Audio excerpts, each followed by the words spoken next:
Hey friends! You know life has a way of handing you stories that are just, well, really out there? Today I've got one of those gems. A tale so absurd, so unforgettable that it's become one of my go-to stories at parties. One guess what this one is about, friends. Take your time. It's okay, I'm waiting. It's about a giant dick, but don't worry. It's also about life lessons, awkward moments, and, well, questionable cocktails. So buckle up, friends. This is one wild ride back to my early days in the furry fandom. So let's rewind a little bit. A long time ago in a furry con far away. Does anybody here actually get that reference? You know, back when furries and social finesse wasn't really in the fandom strong suit. I mean, it still isn't, but here we are. Cons were wild, they were chaotic, they were unapologetically queer. And if you've never been to a queer space before, let me tell you, they can be intense. The energy, it's incredible. The fashion, fabulous. The sexual forwardness, well, it's not for the faint of heart. Our descent into chaos begins at further confusion. Known among the grizzled veterans simply as FC. For the uninitiated, this is the con. This is the party con. Imagine an entire hotel floor swaddled in plastic, like some sort of bizarre crime scene for partying. The first time you see it, it's like stepping into an alternate dimension where fun is mandatory and the cleanup crews are urban legend. At 5 p.m., early morning by FC standards, my body protests as I peel myself out of the bed, limbs heavy with regret and last night's questionable life choices. The ritual begins. I splash my face with water, brush my teeth, and cap it off with a shot of whiskey, because I'm nothing if not the paragon of convention class and sophistication. Somewhere in the haze of half sobriety, I make a choice that only makes sense at FC. I'm suiting up. I'm dehydrated. My body is 60% life choices, and their remnants adorn the floor in the shape of empty bottles. You don't come to FC for the comfort, friends. You come to FC for the chaos. And the chaos wears fursuits.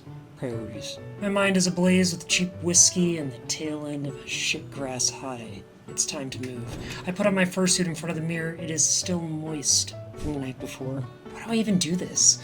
I think to myself as I'm putting on my fursuit head.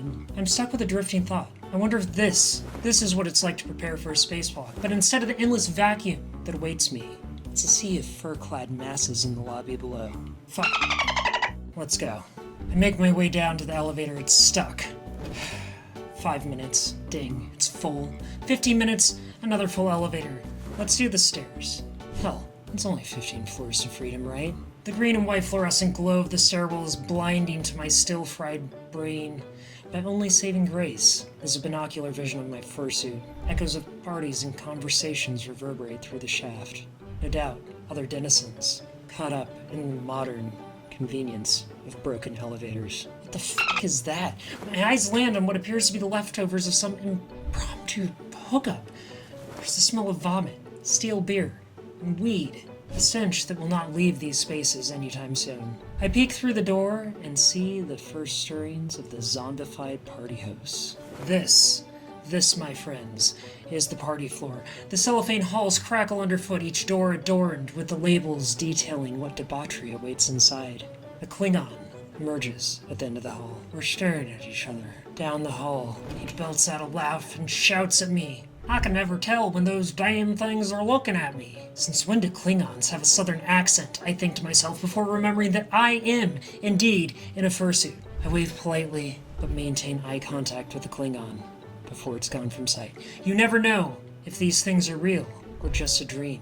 A flurry of red and my name, Ash, Comrade Ash, what the fuck is up with that Russian accent? I can barely see what's going on as I'm pulled into the land of vodka and red, the Communist Party, an aptly named island of oddities within what is already a fever dream of weirdness.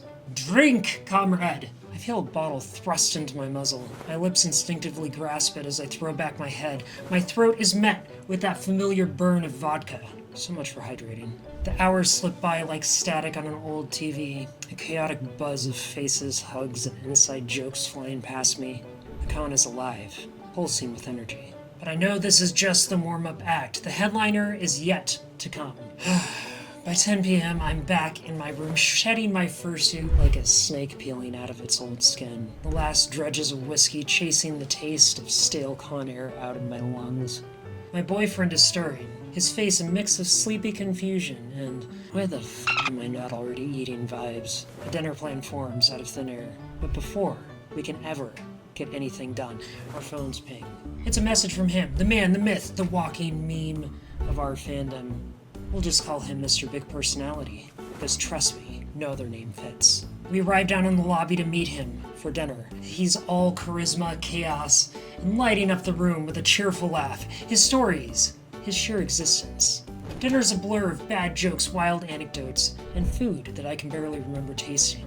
Somewhere in the back of my mind, I think, this guy is like a living cartoon. What the f?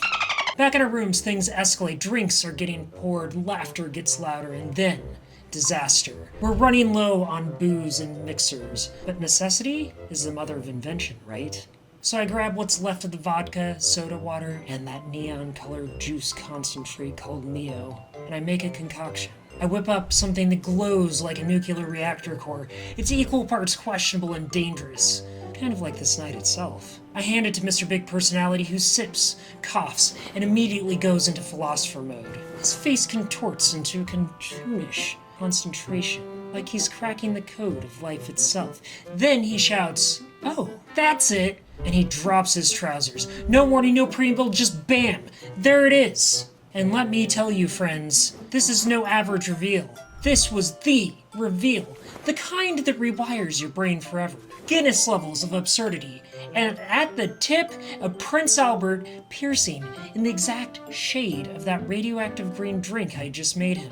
My life flashes before my eyes, but instead of a movie reel, it's just me, staring at him, then the drink, then back at him, then at his personality, and back to the drink. My brain is stalled out, and what happens next can only be described as a primal instinct. I laugh, loud, uncontrollable, borderline feral laughter that rattles the walls. Mr. Big Personality joins in too, cackling like some sort of unhinged hyena, and soon the whole room is spiraling into madness. Finally he zips up and laughter fades. The clarity dawns. "Oh!" I blurt out, realizing, like a freight train, You're that guy! And wouldn't you know it, he is. He's a fandom legend, infamous for exactly this brand of nonsense. It's like meeting a myth, except instead of a sword or a crown, this one's packing a glow-in-the-dark piercing and a world record-holding. Now, let me pause here and say something really important. This kind of behavior isn't cool. While our situation ended with laughs, it could have gone very differently. Always use common sense and respect people's boundaries. Don't be a dinkus. So what's the takeaway, folks? Well, I don't know. I guess first off, don't use Mio as a mixer. Second, sometimes life hands you moments so bizarre, so absurd, that all you can do is roll with it. Because honestly, those are the moments that really make the best stories. Thank you so much for coming along for this ride and joining me on this adventure. If you enjoyed this and want to support more chaotic storytelling, well, please go check out my Patreon. You'll get lots of cool perks like early access to the videos, your name in the credits, and so much more. Don't forget to like this video if you enjoyed it. Subscribe if you aren't already. And you know what? Drop me a comment down in the comment section below. Stay safe, stay kind, friends, and remember, life's too short to take it too seriously. Goodbye, friends. Bye, bye, bye. Thank